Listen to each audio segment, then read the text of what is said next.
Mis papás me odiaban y me lo hicieron saber todos los días. Aún así, los dejé conocer a mi hija. Me arrepiento hasta hoy. Cuando me di cuenta de que mis papás me habían fallado, yo pensaba que todos los niños eran maltratados por sus padres. Así que cuando les dije que necesitaba lentes y me soltaron una bofetada por no tener mejor vista, creí que era normal. Y cuando, en vez de regalos de cumpleaños, me daban un informe cada año con todo lo que había fallado, también pensé que era normal. Y cuando me dijeron que Santa Claus sí existía, pero que le daba asco venir a verme, ¿adivina? También pensé que era normal. Con el tiempo, por fin decidí cortar lazos con ellos, alejarme de ese acoso constante. Ya pasaron más de 20 años desde entonces, y hace poco intentaron volver a mi vida. Me buscaron por Facebook y me dijeron que habían empezado terapia, que su terapeuta les ayudó a entender que fueron demasiado duros conmigo, que debieron haberme apoyado más, haberme motivado. Y la verdad, no sabía si quería darles esa oportunidad. Hoy tengo una hija de 8 años, y la crío de una forma completamente distinta, con cariño, con palabras de aliento, con todo lo que a mí me faltó. Su mamá, mi esposa, murió al dar a luz. Así que no ha sido fácil ser papá soltero, trabajar lo suficiente para que a mi niña no le falte nada. Pensé que tal vez sería bueno para ella tener más familia cerca, así que acepté que mis padres vinieran un día a cenar a casa, para conocer a su nieta. Me arrepiento hasta el día de hoy de haber vuelto a confiar en ellos después de lo que pasó esa noche. Mi hija y yo pasamos el día preparando la cena. Le encanta cocinar conmigo, hacemos un desmadre bonito en la cocina. Cuando mis papás llegaron, todo parecía estar bien. Le trajeron un regalo, le echaron flores por cómo iba vestida, y yo pensé, a lo mejor fueron pésimos padres, pero quién sabe, igual y pueden ser buenos abuelos. La cena se fue volando. La plática fue sobre todo acerca de mi vida en estos últimos 20 años. Les conté sobre mi esposa, lo increíble que era. Les dije que la habrían amado. Cuando cerré la puerta esa noche, después de la cena con mis papás, me quedé parado frente a ella unos segundos, escuchando el eco de sus voces apagarse en la calle. Mi hija ya estaba subiendo las escaleras, cantando bajito una canción de las que le enseñaron en la escuela. Todo parecía tranquilo, normal, pero algo no estaba bien. No sabía decir qué. Era como una comezón detrás de los ojos, como un presentimiento que uno aprende a no ignorar cuando viene de una infancia como la mía. Mientras lavaba los platos, con las manos en el agua caliente y la mente ida, recordé una frase que dijo mi mamá durante la cena. Pareció insignificante en ese momento, pero ahora me rechinaba en los oídos como una alarma. Ay, si supieras lo necio que era tu papá de chiquito, igualito que tú con la tarea. Mi hija soltó una risita tímida. Yo solo me limité a sonreír para no arruinar la velada, pero ya no podía ignorarlo. Algo se había movido, como una grieta invisible. Subí a su cuarto y la encontré organizando sus muñecas sobre la cama, hablándoles como si fueran alumnas de una clase. ¿Todo bien, princesa? Sí, papi. Los abuelos son chistosos. El abuelito me dijo que tú siempre hacías enojar a la abuelita, que eras un niño rebelde como yo. ¿Yo soy rebelde? Me quedé helado. No por la palabra, sino por el patrón, por la estrategia. Era lo mismo que hacían conmigo cuando era niño, transformar sus errores en culpa mía. Y ahora lo estaban haciendo con ella. Tragué saliva y me senté junto a ella. No eres rebelde, amor. Eres una niña curiosa. Y eso está bien. Esa noche no dormí. Me quedé sentado en la sala, mirando las luces de la calle filtrarse por la ventana. Pensaba en lo rápido que habían cruzado la línea. Apenas una cena y ya empezaban con las insinuaciones, con las comparaciones. No sabía si estaba exagerando o si ya era tarde. Al día siguiente recibí un mensaje de mi mamá. Gracias por abrirnos tu casa. Tu hija es preciosa. Se nota que algo de nosotros hiciste bien. Algo se revolvió en mi estómago. Lo dejé en visto. Ese mismo día, mi hija llegó de la escuela con una bolsa de dulces. ¿Quién te los dio? El abuelito me estaba esperando en la salida. Me dijo que era una sorpresa. Mi corazón se detuvo por un segundo. Yo nunca les di permiso de ir por ella. Nunca les dije a qué hora salía. ¿Cómo lo supieron? ¿La directora los dejó pasar así como así? Llamé al colegio. Me dijeron que, como era familia, no vieron problema. No lo podía creer. Llamé a mi papá. ¿Qué chingados hacías recogiendo a mi hija? Tranquilo, nomás quería darle un dulce. ¿Qué? ¿Ahora ni eso podemos? No, no pueden. Y no quiero que se acerquen a ella sin mi permiso. ¿Entendido? ¿Así nos vas a tratar? Después de todo lo que hicimos por ti. El descaro me arrancó una risa amarga.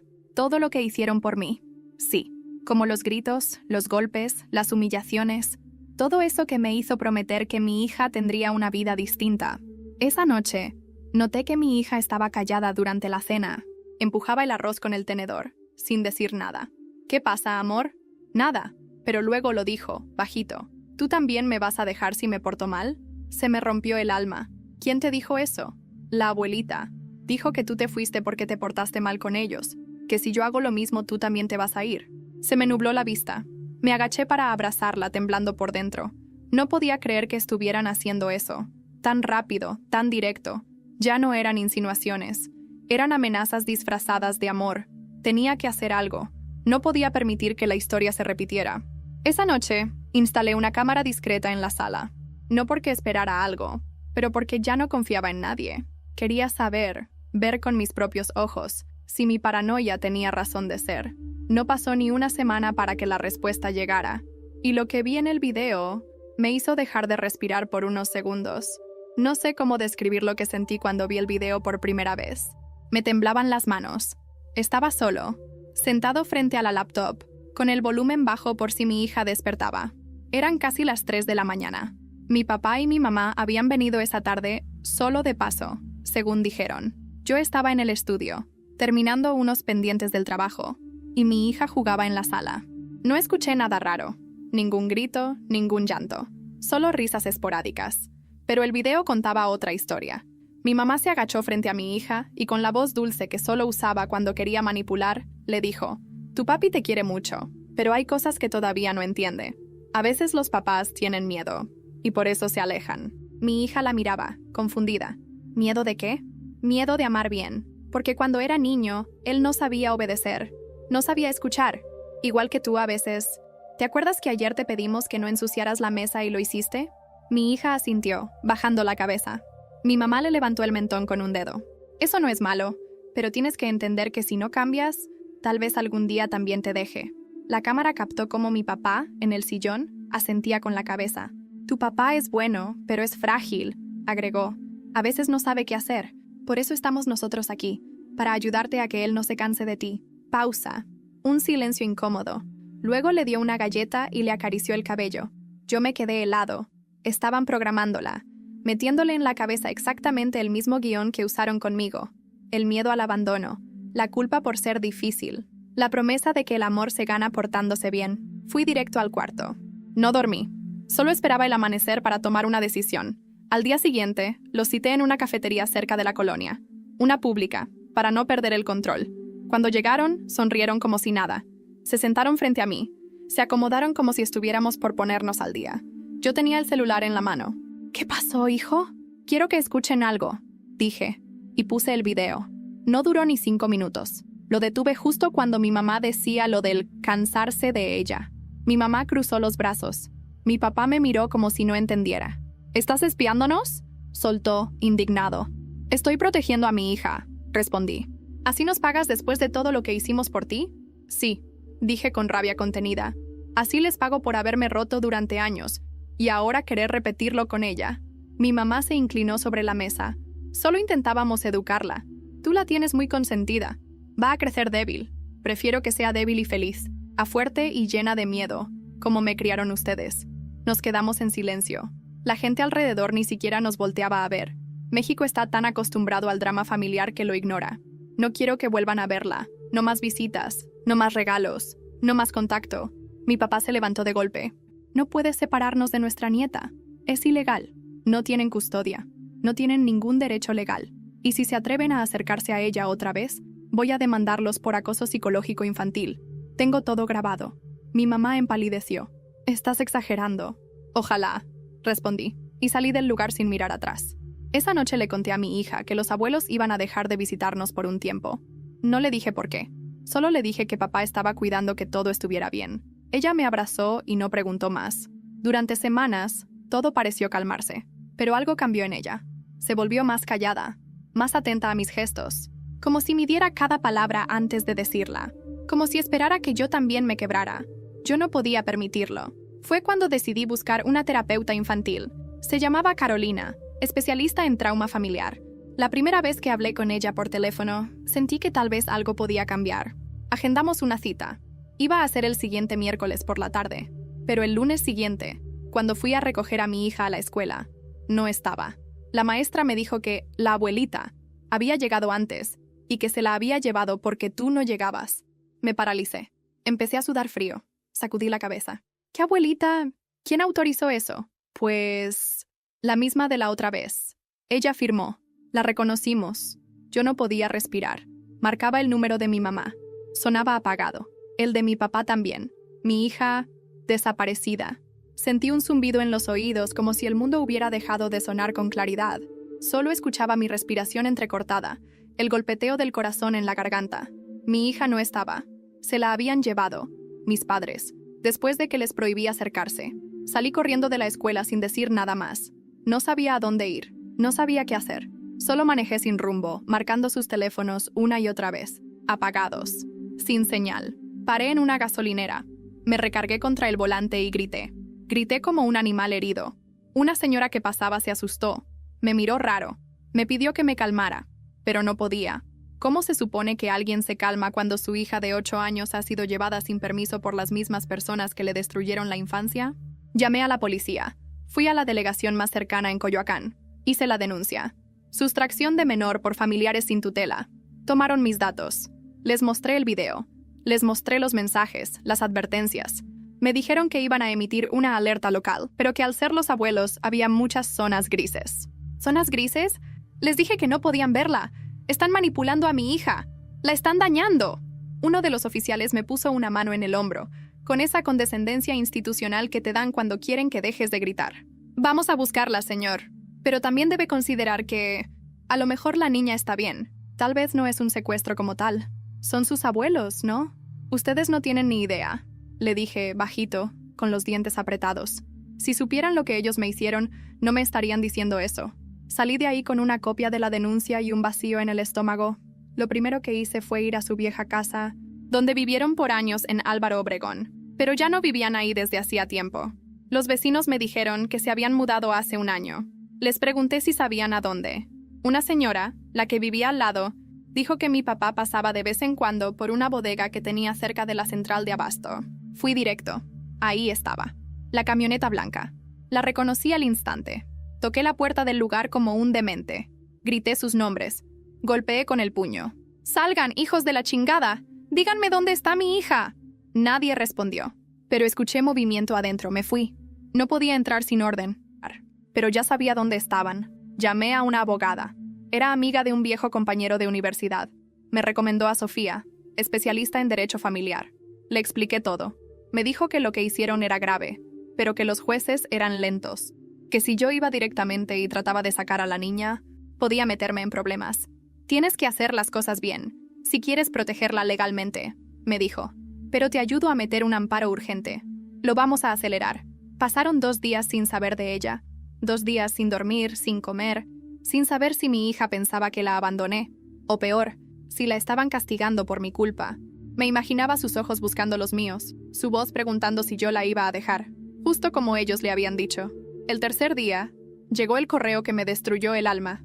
Un video, un archivo anónimo, no desde un número extraño, desde el correo de mi papá. Lo abrí. Mi hija en una habitación pequeña, sentada en una cama con colcha rosa, ojos hinchados. Hola, papi. Estoy bien. La abuelita dice que no estás listo para ser papá, que necesitas descansar. Pero no te preocupes, yo me voy a portar mejor, para que no te canses de mí. Mi mandíbula se tensó tanto que sentí que me iba a romper los dientes. Eso era tortura emocional. Eso era el infierno. Llamé a Sofía, le conté del video. Me dijo que eso cambiaba todo, que con eso podía presionar al juez para un allanamiento legal, que preparara todo, que íbamos a recuperarla. La cita en el juzgado era al día siguiente, 7:00 a.m. en punto. Teníamos que estar ahí antes que ellos movieran a la niña otra vez. Esa noche no pude estar solo. Fui a casa de mi cuñada, la hermana de mi esposa. Ella siempre me había apoyado, pero nunca se había metido demasiado. Le mostré el video. Lloró. Yo sabía que tus papás eran raros, pero esto es criminal. Dormí en el sofá, con mi celular en la mano. Cada notificación me hacía saltar. Cada sombra en la ventana me aceleraba el corazón. Y entonces, a las 4:12 de la mañana, llegó otro correo. Sin texto, solo un archivo PDF. Un documento escaneado. Era una carta, firmada por mi hija, supuestamente. Yo, Jimena Valenzuela Gómez, quiero vivir con mis abuelos porque ellos me cuidan mejor y no me gritan. Todo en letra de niño, mal escrita, pero visiblemente forzada. Y en la última línea, escrita con otra letra, más adulta, estaba la frase: si sigues buscándola, vamos a contar lo que hiciste cuando eras adolescente. Ahí supe que mis padres estaban dispuestos a todo, y que acababa de empezar una guerra. Leí esa carta más de 20 veces esa madrugada. No por la letra de mi hija, que claramente había sido manipulada, sino por esa última línea, esa amenaza, esa frase escrita como si nada, pero que olía a dinamita. Vamos a contar lo que hiciste cuando eras adolescente. ¿Eso era una amenaza? ¿Un chantaje? ¿Una advertencia? Me senté en el suelo, con la espalda contra la pared, la carta en una mano y el celular en la otra. Era como si me hubieran arrancado algo del pecho, porque lo que ellos sabían, lo que podrían estar usando en mi contra, era algo que llevaba enterrado desde hacía más de 20 años. Un secreto que no era mío solamente. Uno que nunca quise sacar a la luz. Cerré los ojos. Imágenes me golpeaban como látigos. El cuarto oscuro, el llanto de mi primo, los gritos de mi papá al descubrirnos, la vergüenza, el castigo, el silencio que nos impusieron y la forma en que lo manipularon todo para que yo cargara con la culpa de algo que fue mucho más complejo de lo que ellos contaron. Yo tenía 15, él tenía 13. Nunca lo volví a ver después de ese verano. Mi familia hizo lo que mejor sabía hacer: ocultar, distorsionar, reprimir. Pero ahora, 2 décadas después, estaban usando eso para atacarme. Llamé a Sofía, la abogada, en cuanto amaneció. Recibí una amenaza, le dije con la voz seca. Me están chantajeando con algo del pasado. ¿De qué tipo? Algo personal. No puedo explicarlo por teléfono. Pero están dispuestos a destruir mi imagen, con tal de quedarse con mi hija. Ella me pidió que mantuviera la calma. Lo importante es recuperar a Jimena primero. Después enfrentamos lo demás. A las 7:00 am, estábamos en el juzgado. El juez revisó la evidencia. El video de la manipulación emocional, el testimonio de la escuela, la carta forzada, el historial de denuncias. Autorizó el operativo. Iban a acompañarme elementos de seguridad para allanar la bodega donde se escondían. A las 9:47 am, llegamos. Tocaron la puerta. No hubo respuesta. «Autorización judicial», gritó uno de los oficiales. «Abran la puerta». Nada. La forzaron. El portón chirrió como si se resistiera. Entramos. Era un lugar oscuro, lleno de cajas apiladas, como si estuvieran a punto de mudarse o esconder algo. Todo desordenado. Y entonces, en una esquina, la vimos. Mi hija, sentada en una colchoneta, con una cobija de caricaturas y un cuaderno de dibujo. Cuando me vio, sus ojos se llenaron de lágrimas. «¡Papi!». Corrí hacia ella. Me agaché. La abracé con tanta fuerza que pensé que me iba a romper por dentro. «Ya estás bien, princesa. Ya estás bien». Mi mamá apareció detrás de unas cajas. Ojerosa. En bata. «No puedes llevártela. Ella no quiere ir contigo». Uno de los oficiales se interpuso. «Señora, tiene orden judicial. No se acerque. Él es peligroso. Lo fue desde niño. No saben lo que hizo». Mi papá apareció también, con los brazos cruzados, mirándome con ese desprecio que conozco de memoria. «¿Quieres que hablemos de eso? ¿Del verano del 2003? Me quedé quieto. Mi hija me apretaba la mano. «¿Qué está diciendo, papi?» No podía hablar. El mundo se desmoronaba. Otra vez. En público. Enfrente de mi hija, de la policía. De todos. «Llévenla al coche», dije, apenas susurrando. Uno de los oficiales acompañó a Jimena fuera del lugar. La vi irse con una mezcla de alivio y terror. Mi mamá me gritaba cosas que ya ni entendía. Lloraba. Se jalaba el cabello. Decía que yo estaba loco, que la niña iba a sufrir conmigo, que estaba repitiendo el ciclo. Cuando cerré la puerta del coche, mi hija me preguntó: «¿Qué fue lo que pasó ese verano?». Me tragué la pregunta. No era el momento. No tenía cómo explicarlo. Ni fuerzas, ni aire. Nada que tenga que preocuparte, amor. Solo sé que jamás voy a dejar que nadie te lastime. Esa misma tarde, Sofía me recomendó meter una orden de restricción permanente. Me dijo que el caso ahora podía cambiar de dirección, porque ellos estaban lanzando acusaciones que podían escalar. «¿Crees que tengan pruebas de eso que dicen?», me preguntó. «No sé, tal vez sí, pero están tergiversando todo. Entonces tenemos que prepararnos, porque si empiezan a hablar, vas a tener que responder». Esa noche, mientras mi hija dormía por primera vez en su cama en 5 días, me senté solo en la sala con una botella de tequila barata y una libreta vacía, y empecé a escribir. Todo. Desde el principio. Porque sabía que lo que venía no iba a ser una pelea por la custodia. Iba a ser una pelea por la verdad. Y alguien más estaba a punto de reaparecer después de años de silencio. Mi primo. Escribirlo no fue fácil. Tuve que detenerme varias veces. respirar hondo, salir al patio para no quebrarme frente a Jimena. Había cosas que no pensaba recordar jamás, pero sabía que si quería protegerla, si quería romper el ciclo de una vez por todas, tenía que enfrentar la historia como fue, sin edulcorarla, sin mentirme. El verano de 2003. Mis papás me mandaron a pasar las vacaciones con mis tíos en Querétaro. Decían que necesitaba enderezarme, que el DF me estaba pudriendo, que necesitaba disciplina. Mi tío trabajaba todo el día. Mi tía era estricta, fría, pero el que estaba siempre ahí era él, Leonel, mi primo, 2 años menor, inteligente, callado, con esa mirada que siempre parecía estar escondiendo algo. Nos hicimos inseparables ese verano. Jugábamos fútbol en la calle, veíamos películas hasta tarde, hablábamos de cosas que no entendíamos del todo, lo que sentíamos, lo que nos hacía distintos. Una noche, en una de esas conversaciones a escondidas, nos besamos. Nada agresivo, nada planeado. Fue torpe, confuso. Yo no sabía lo que estaba haciendo, él tampoco, pero alguien nos vio. Mi papá. Había venido sin avisar a revisarme. Me encontró en la sala abrazando a Leonel. No dijo nada, solo se quedó parado ahí. Vi su silueta en la puerta, luego el grito, la furia.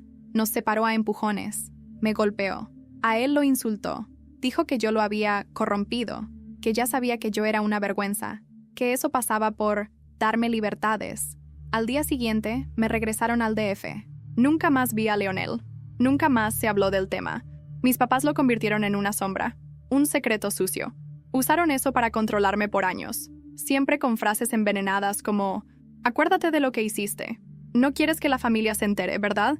Yo cargué con la culpa, no por haberme besado con él, sino por haberlo dejado solo, por no haber hecho nada para buscarlo, por haberme tragado el silencio como si fuera castigo.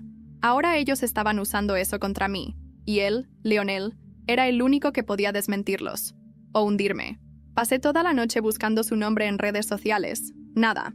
Pero al día siguiente, Sofía, mi abogada, me llamó con una voz distinta. ¿Estás sentado? ¿Qué pasó? Encontré a tu primo. Vive en Guadalajara. Trabaja como ilustrador. Le mandé un mensaje explicándole lo mínimo. Me respondió. Silencio. ¿Y? Quiere hablar contigo. Fue como si me pusieran una piedra caliente en el pecho. Después de todo, después de tantos años, él quería hablar. Tomé un vuelo esa misma noche. Dejé a Jimena con mi cuñada. Le dije que era un viaje corto, de trabajo. No sabía cómo explicarle que iba a ver a alguien de mi pasado que podía cambiarlo todo. Llegué a Guadalajara al amanecer. Nos citamos en un café cerca del centro. Lo reconocí de inmediato. Más delgado. El cabello largo. Barba. Pero esos ojos, los mismos. Nos quedamos parados unos segundos, sin saber si saludarnos como familia o como desconocidos. Al final, solo nos sentamos. Hola, Leo, dije. Hola, Adrián. Ese fue mi nombre. Adrián. No lo había dicho en voz alta desde que llegué. Ni siquiera en mi cabeza. No sabíamos por dónde empezar. Así que solté lo primero que me ahogaba. Perdón. Él bajó la mirada. Respiró hondo. Tú no tienes que pedir perdón. Lo miré. Yo te dejé. Yo no hice nada. Me callé. Me dejé destruir y te arrastré conmigo. ¿Y qué ibas a hacer? Tenías 15 años. Estabas aterrorizado. Yo también. Los adultos nos fallaron, no tú. Nos quedamos en silencio. Luego él preguntó, ¿por qué ahora? ¿Por qué me buscas? Le conté todo. Jimena, mis papás, la manipulación, el video, la carta falsa y esa última amenaza. Vi cómo sus manos se apretaban lentamente contra la taza. Van a usar eso, Leo. Van a decir que abusé de ti, que eras menor, que te forcé. Él se quedó muy quieto. ¿Y si digo la verdad? ¿Que fue mutuo? ¿Que no fue abuso? Van a destruirte también. Ya me destruyeron, hace años, cuando nadie me creyó, cuando mis papás me internaron para corregirme. Me tragué el nudo en la garganta. No sabía eso. Nunca me dijeron. Tú y yo fuimos los únicos que no tuvimos la culpa, pero los únicos que cargamos con todo. Y ahora mi hija... Me detuve. Leonel asintió. Te voy a ayudar. Voy a escribir una declaración. Y si quieren guerra, también puedo hablar, porque a mí también me destruyeron. Y no voy a permitir que lo hagan con tu hija. Nos abrazamos, como si algo roto finalmente hubiera empezado a soldarse. Regresé a CDMX con su declaración en el correo. Una carta poderosa, escrita con precisión y verdad. Lo suficiente para detenerlos, para desarmar la amenaza. Pero esa noche, cuando abrí la puerta de casa, encontré a mi cuñada con el rostro pálido. «Tienes que ver esto», me dijo, pasándome el celular. Era un video, publicado en una página local. Papá soltero acusado de conducta inapropiada con un primo menor de edad en su adolescencia. Mi foto. El nombre de Ximena. Un resumen distorsionado de mi pasado. Mis padres se me habían adelantado. ¿Y ahora? Todo México lo sabía. No recuerdo haber sentido tanta vergüenza en mi vida. Mi cara, la de mi hija, nuestro apellido. Todo ahí, expuesto. Mezclado en titulares sensacionalistas como si fuéramos parte de un escándalo de revista barata. Pero esto no era una celebridad. Esto era mi vida, mi hija, mi historia convertida en munición para destruirnos. El video tenía más de 100,000 reproducciones en apenas unas horas. Lo compartían en grupos de padres de familia, en redes locales, hasta en una página de Facebook de mi colonia. Los comentarios eran: una pesadilla. ¡Qué asco! ¿Cómo dejan a esa gente criar niños? Obvio repite patrones. ¿Y nadie va a hacer nada con la niña? Me dolía más por Ximena, porque aún no lo entendía, pero lo sentiría pronto. Los niños absorben todo, incluso lo que no comprenden. Sofía me llamó con voz urgente. No respondas a nada en redes, ni una palabra. Lo único que importa ahora es controlar el daño legal. ¿Controlar? Mi hija va a ir a la escuela y todos van a mirarla como si fuera víctima de un pervertido. No te desesperes. Tengo la declaración de tu primo lista para entregar al juez. También podemos denunciar por difamación. Esto es grave. Pero si te quiebras ahora, pierdes. Yo no quería perder, pero tampoco quería pelear. Quería desaparecer. Ese día no salí de casa, cerré cortinas, apagué el celular. Me senté frente a la televisión sin volumen. Solo estaba ahí, esperando que el mundo dejara de girar. En la noche, Ximena se me acercó. «Papá, ¿por qué una señora me dijo cosas feas en la escuela?» La miré. Sentí la garganta cerrarse. «¿Qué cosas?» «Que tú hiciste algo malo con un primo, que por eso no debería quedarme contigo». Levanté la cabeza. Su carita estaba confundida. No asustada. No todavía. Pero ya había algo sembrado en ella. «Eso no es cierto, amor. Es una mentira que alguien dijo para hacer daño. No hiciste nada malo, y yo tampoco». «Entonces, ¿por qué todos están enojados?» No supe qué responder. Solo la abracé. Esa noche, no dormí. Otra vez. Al día siguiente, nos citaron en el DIF. Visita obligatoria para revisión del entorno familiar. Esa era la frase exacta. El daño estaba hecho. En la sala de espera, vi a otras familias. Algunas con niños, otras con abogados. Todas las miradas parecían clavarse en mí. Me sentía como un criminal esperando juicio. Una trabajadora social me entrevistó. Fue amable, pero se notaba en sus ojos la duda, el prejuicio disfrazado de neutralidad profesional. «Hemos recibido un reporte anónimo sobre una posible situación de riesgo para la menor», dijo revisando papeles. «¿Tiene algo que quiera declarar?»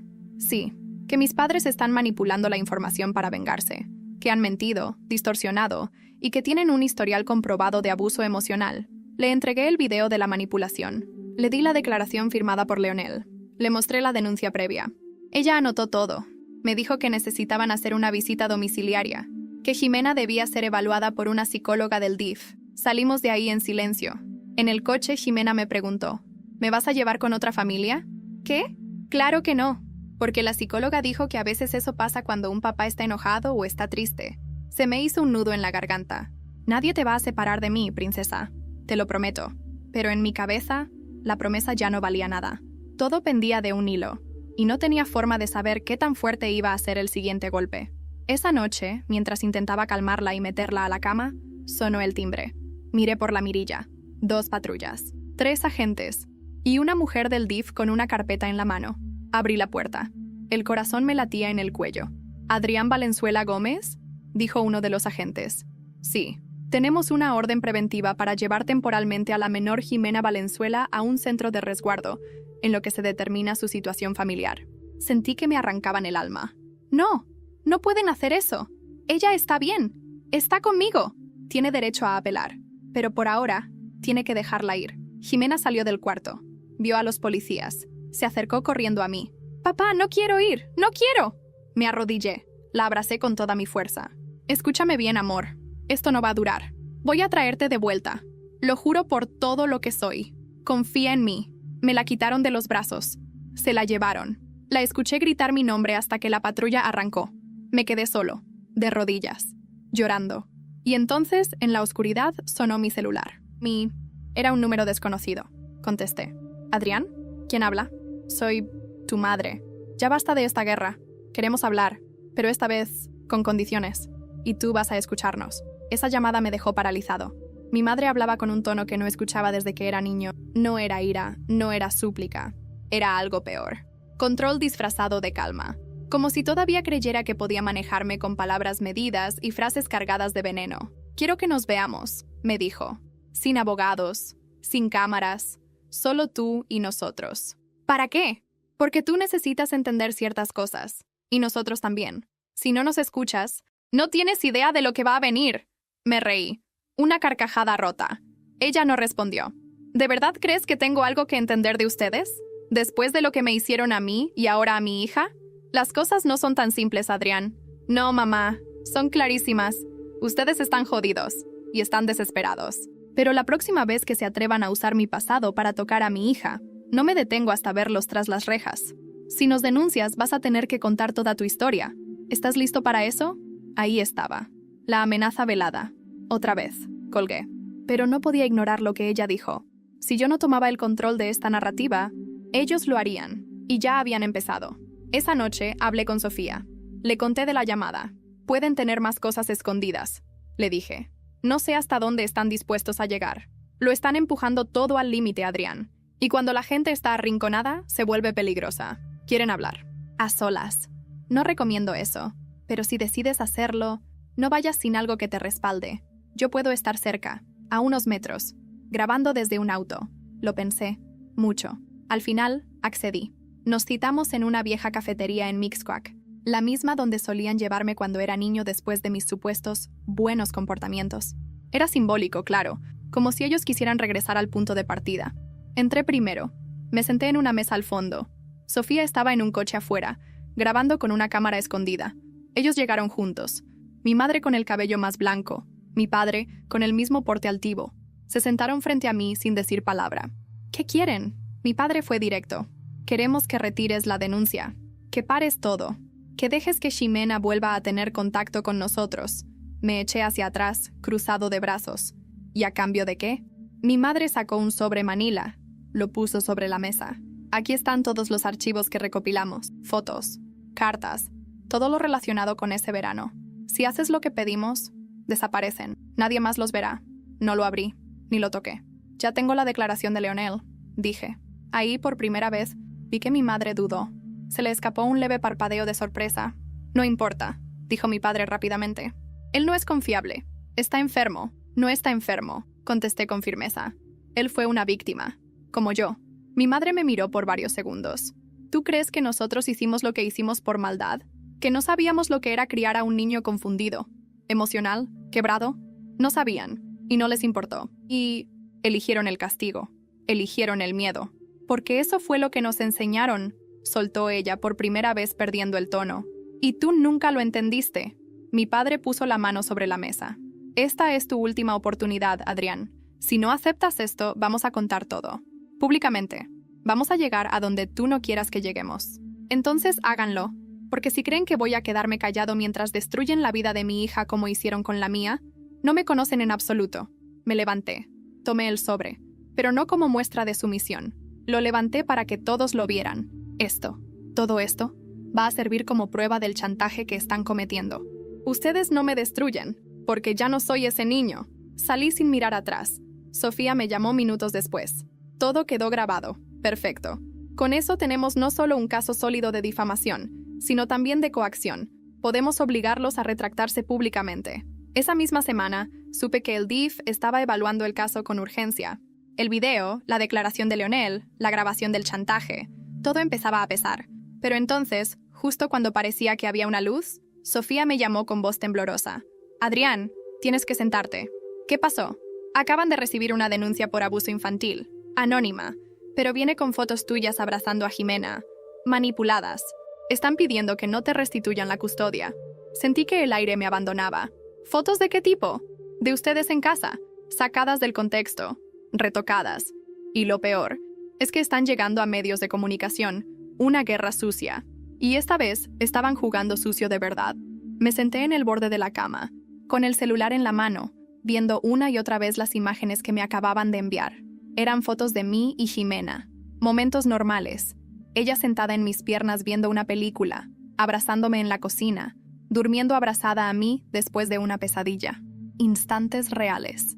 puros, pero alguien las había manipulado. Saturación alterada, zonas desenfocadas, ángulos recortados, lo suficiente para insinuar lo inhumano. La denuncia anónima pedía que yo fuera investigado por conductas inapropiadas y había sido enviada a varios medios digitales, así como a páginas comunitarias de denuncia en redes sociales. Me convertí en un monstruo para los que no me conocían. Recibí amenazas por mensaje directo. Cerdo, te vamos a linchar. ¿Cómo se nota que repites lo que te enseñaron tus papás? Pensé en dejarlo todo, en irme del país, cambiar de nombre, empezar desde cero. Pero entonces Sofía me llamó. Tenemos una posibilidad, Adrián. ¿Qué? Una periodista de verdad, una de las buenas, me contactó. Se llama Lourdes Nava, trabaja en una revista de investigación seria. Ella vio el caso en redes y no le cuadró. Dice que huele a montaje. ¿Y qué quiere? Quiere hablar contigo, con tu primo. Quiere contar tu versión, pero con pruebas. Dice que si vas a caer públicamente, que al menos se escuche tu verdad primero. Me negué al principio. No confiaba en nadie, pero luego pensé en Jimena, en cómo todo esto quedaría en internet para siempre, en que algún día iba a crecer y leerlo todo. Tenía que hacerlo, por ella. Nos reunimos con Lourdes en su oficina en la Narvarte. Era una mujer de unos 45 años, mirada dura pero honesta, grabadora en mano y libreta en la otra. No quiero escándalo, nos dijo. Quiero justicia y la verdad, pero necesito que confíes en mí, que me cuentes todo. Y se lo conté. Todo. Mi infancia, los golpes, los cumpleaños sin regalos, las frases que todavía hoy me sabotean la autoestima, el verano con Leonel, el beso, el castigo, el exilio. Le conté sobre la manipulación a mi hija, el video, la desaparición, las amenazas, las fotos falsas. Leonel también habló. Su voz temblaba, pero era firme. Yo estuve internado 3 meses en un centro de conversión. Tuve que aprender a odiarme para sobrevivir. Y aún hoy tengo miedo cada vez que me acerco a un niño en la calle y me miran como si yo fuera un peligro. Lourdes escuchó todo, tomó notas, grabó y luego nos miró con un dejo de compasión contenida. Esto no es solo un caso familiar, es una historia de generaciones rotas por el silencio. Pero vamos a hacer las cosas bien. Yo me encargo de verificar cada cosa, las fechas, las pruebas, las manipulaciones, y cuando publique, va a ser con todo. Pasaron 3 semanas. 3 semanas en que no pude ver a Jimena, solo llamadas supervisadas, 3 minutos, una vez por semana. Ella me decía, «Papi, ¿ya vas a venir por mí?» Y yo le respondía, «Muy pronto, princesa, muy, muy pronto». Pero lloraba después de cada llamada. Sabía que empezaba a sentir el abandono, y eso me mataba. Entonces, una mañana, mientras tomaba café sin sabor, Sofía me llamó con un tono que no había usado antes. «Adrián», Lourdes publicó, «¿Ya?» Ya. El artículo se titulaba El caso Valenzuela, cómo una familia intentó repetir el abuso disfrazándolo de amor. Era brutal, meticuloso, doloroso, pero justo. Tenía todo. Las pruebas, las contradicciones en las denuncias, la manipulación comprobada, la grabación del chantaje, el historial de los abuelos, el testimonio de Leonel. Y lo más importante, expuso cómo el sistema había fallado en proteger a Jimena. El texto se viralizó. Miles de comentarios nuevos, esta vez distintos. Esto sí es periodismo. Qué horror lo que pasó a este hombre. Y la niña. Los verdaderos monstruos eran los abuelos. La balanza empezaba a inclinarse. El DIF recibió presión pública. Organizaciones de derechos humanos contactaron a Sofía. El juez reabrió el caso. Esa misma semana se realizó una nueva audiencia. Yo llegué con el corazón temblando. Los vi entrar. Mi padre con traje oscuro. Mi madre con un rosario en la mano, fingiendo dignidad. Jimena entró poco después, de la mano de una psicóloga. Me vio. Corrió hacia mí. Esta vez, no la detuvieron. Nos abrazamos como si el mundo desapareciera. El juez se sentó. Miró todos los documentos, las declaraciones, las pruebas digitales, el artículo. Y luego habló. Dada la evidencia presentada, y en virtud del bienestar emocional y psicológico de la menor, se restituye la custodia total y permanente a Adrián Valenzuela Gómez. Se prohíbe cualquier contacto entre la menor y los señores Valenzuela Aranda, bajo pena legal. Mi madre se desmayó, literalmente. Se fue de lado. Mi padre se quedó inmóvil. No dijo una palabra. Yo, por primera vez en años, lloré en público sin vergüenza. Jimena me apretaba la mano. ¿Ya me puedo ir contigo? Sí, amor. Vámonos a casa. Y mientras salíamos del tribunal, sentí que el mundo volvía a tener color, luz, vida. Pero al llegar al coche, me encontré con una carta pegada en el parabrisas, escrita a mano, sin firma. Lo que le hiciste a tu primo, Nunca se olvida. Alguien más recuerda. Y no todos creen en tu versión. El infierno no había terminado del todo. La carta en el parabrisas me dejó helado. La leí varias veces, en silencio, mientras Jimena, en el asiento trasero, cantaba bajito una canción de Julieta Venegas que le gustaba. No entendía la gravedad de lo que estaba ocurriendo.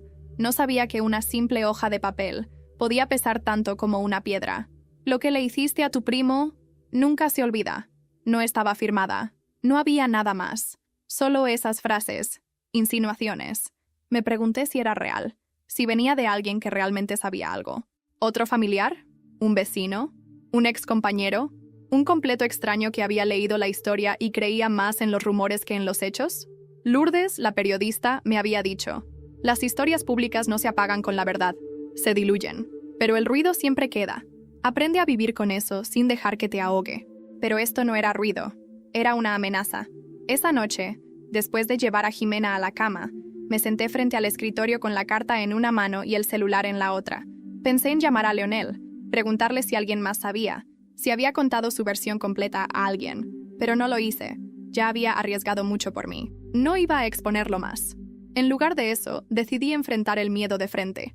Al día siguiente publiqué en mis redes, las que había cerrado semanas atrás, una declaración pública, un video, sin filtros. Solo yo, en mi sala, mirando directo a la cámara.